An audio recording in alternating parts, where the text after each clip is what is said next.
My daughter is my fortune. This will be a sentence of every father.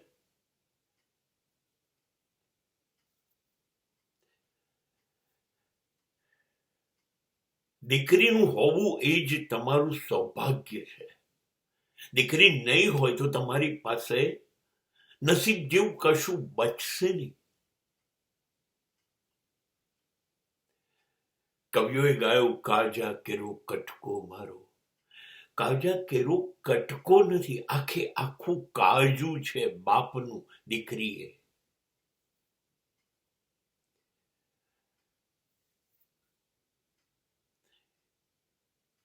દીકરી એ પિતાનું જેમ પ્રારબ્ધ છે, નસીબ છે, એમ એ જે દિવસે પિતાનું ઘર છોડીને જાય છે પતિના ઘરે, એ સૌથી કમનસીબ ઘટના છે પિતા માટે. એ સહન નથી કરી શકતો, પરંતુ કરશે, કેમ કે એને એમાં દીકરીનું સુખ, એમાં મંગળ, કામનાઓ હોય છે.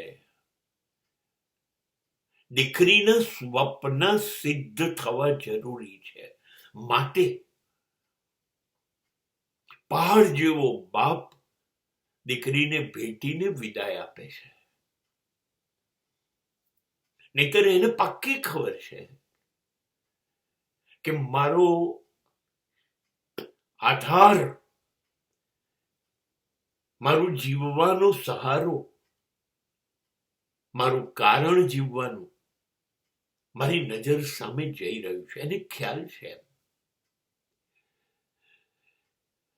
આ બધું જ એક પિતા જે છે એનું નસીબ, કે એ ત્યાં બેસીને પિતા વિશે જ વિચારતી હશે.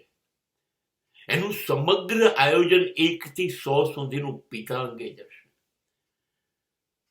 તમને ખબર છે, માતા ગુમાવવી એ દીકરી માટે પોષાશે, દુઃખદ છે, પણ એ સહન કરી લેશે. મોટા ભાગની દીકરીઓ મા સાથે પૂરેપૂરી જોડાયેલી નથી. પ્રેમ અને નફરતનો સંબંધ છે, પણ પિતા સાથે તો માત્ર પ્રેમ, લાગણીનો જ સંબંધ છે. અને જ્યારે પિતાનું અવસાન થાય છે ત્યારે એના માટે આભ તૂટી પડે છે. ત્યારે સૌથી વધુ દુઃખી થાય છે. કારણ કે પિતાના જતા રહેવાથી એને એમ લાગે છે કે હવે હું ગુમાવી બેઠો મારું પિયર. એનો પગ ભારે થઈ જાય છે. હવે એ પોતાના પિયરમાં જઈ નથી શકતી. અને સમાજની એવી વ્યવસ્થા થઈ ગઈ છે કે ત્યાં પરણેલી વહુ એને નહીં સ્વીકારે, એવું બને છે. અને સમાજ અને કાયદાઓએ એ વખતે એવી ગણતરી પણ કરી હતી કે હવે પરણાયા, બસ તમારું ઘર, એ તમારે ત્યાં રહેવાનું, અહીંયા બહુ આય નહીં કરવાનું, અને આ બધી જ મિલકત જે છે, જમીન, મકાન, દાગીના, એ બધું દીકરાનું છે, દીકરીનું નથી. દીકરીનો કોઈ હિસ્સો નહીં.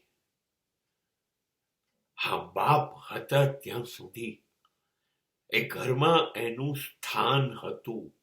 કોઈ એને હલાવી ન શકે. સમજદાર બાપ, હમણાં જ એક ઇન્ટરવ્યુમાં મેં અમિતાભ બચ્ચનને સાંભળ્યા કે મારી કુલ અબજોની જે મિલકત છે એના 2 જ ભાગ પડશે.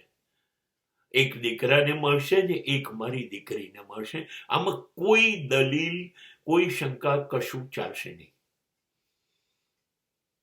આ અમિતાભ કહી શકે.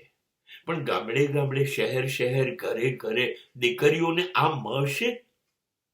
દીકરીઓને પિયરમાં પિતા પછી આવકારો મળશે? લગભગ જવાબ છે ના, ના, ના.